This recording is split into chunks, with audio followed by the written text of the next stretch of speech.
What attracted us to build with Carlisle Homes was purely the reputation they had.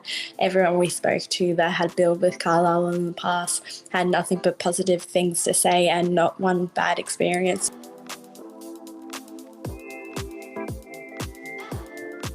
We really couldn't look past the pricing of the homes for the sizes of the homes you get built and the quality. It was so spacious for a double-storey home. It has a study, it has a theatre room, the open kitchen with the living room, even just the retreat upstairs, the 4 bedrooms.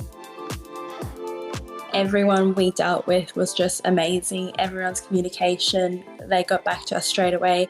Any questions we had, they could answer, and we weren't going to be made to feel bad or silly for what questions we had, which was reassuring when we've never done this before.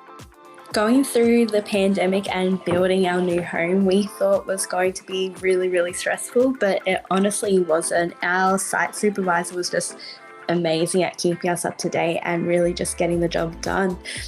We poured our slab, I think, in July 2020, and the job was completed in October 2020. So, I mean, for the job to be completed that quickly, considering it's a pandemic, I mean, we were just so surprised and so happy. My favourite part of the home is probably our kitchen. I'm honestly in love with it. It's a concrete feel and it's just amazing. We've got the butler's pantry, which I love, keeps all the mess hidden. Yeah, it's an amazing kitchen, which we can't fault. We would 100% recommend Carlisle Homes to anyone looking to build, friends, family, anyone just going through the experience. Yeah, we couldn't be happier.